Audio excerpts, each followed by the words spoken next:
बिस्मिल्लाहिर्रहमानिर्रहीम। आज का जो हमारा लेक्चर है वो है रेस्टिंग मेम्ब्रेन पोटेंशियल।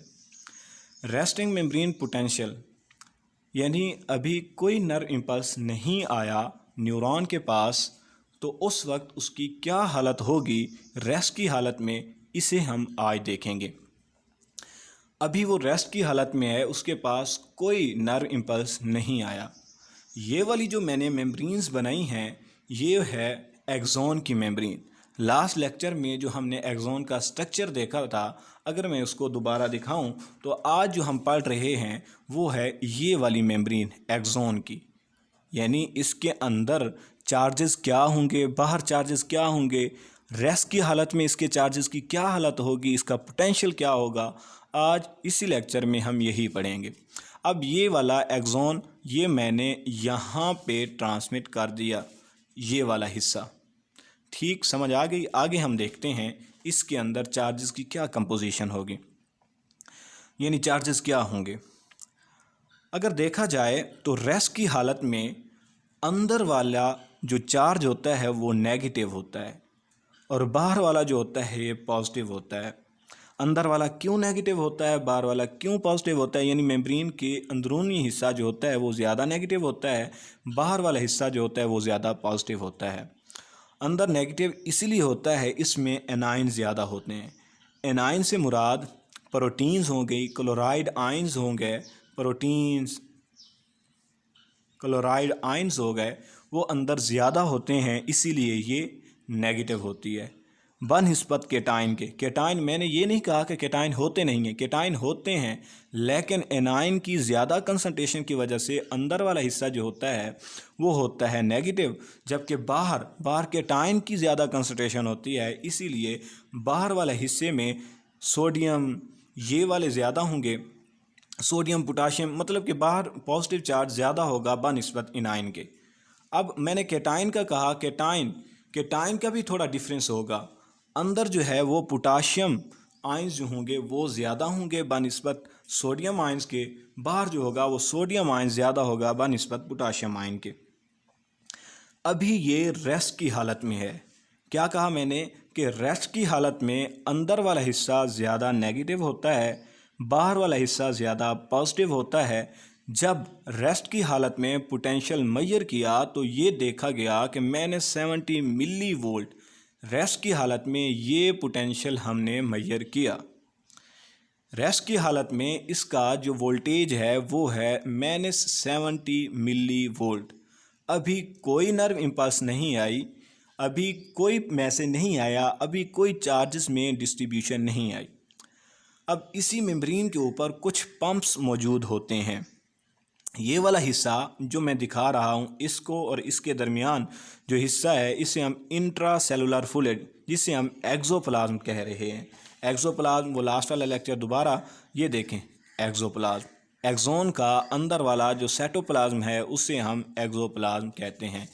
ये एक्सोप्लाज्म के अंदर वाला हिस्सा ज़्यादा नेगेटिव है, बाहर वाला हिस्सा ज़्यादा पॉजिटिव है। जब वोल्टेज मेजर की गई तो मैंने 70 मिली वोल्ट इसकी वोल्टेज थी, यहाँ तक समझ आ गई। अब इसी मेम्ब्रेन के ऊपर कुछ पंप्स मौजूद होते हैं जो कि मेंटेन रखते हैं अंदर ज़्यादा नेगेटिव, बाहर ज़्यादा पॉजिटिव। कुछ पंप्स होते हैं ये वाले छोटे, इन्हें हम लीकी पंप कहते हैं। लीकी पंप ऑलवेज ओपन, ये हमेशा ओपन रहेंगे, चाहे वो कंडक्शन कर रही है चाहे नहीं कर रही मेम्ब्रेन, तो ये ऑलवेज ओपन रहेंगे।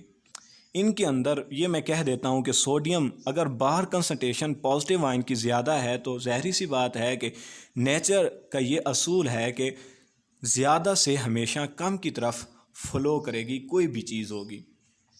अब चार्जेस बाहर ज़्यादा हैं, बाहर सोडियम आयन जो बाहर मौजूद हैं ज़्यादा वो अंदर मूव कर रहे होंगे, जबकि अंदर पोटाशियम आयन ज़्यादा हैं वो बाहर मूव कर रहे होंगे। इसी के साथ साथ कुछ ये गेट भी मौजूद होते हैं जिन्हें हम वोल्टेज गेटेड चैनल कहते हैं। इनमें से फर्स्ट टू को मैं कहता हूं कि ये सोडियम गेटेड चैनल हैं, दूसरे जो दो हैं इसे मैं कहता हूं कि ये पोटाशियम गेटेड चैनल हैं। अब सोडियम गेटेड चैनल और पोटाशियम गेटेड चैनल रेस्ट की हालत में ये आप याद रखना कि open at particular concentration, rest की हालत में ये हमेशा हमेशा क्लोज रहते हैं। Leaky channel always remain open, जबकि ये वाले जो वोल्टेज गेटेड चैनल हैं ये सिर्फ पर्टिकुलर जब कंसंट्रेशन होगी तब ये ओपन होंगे।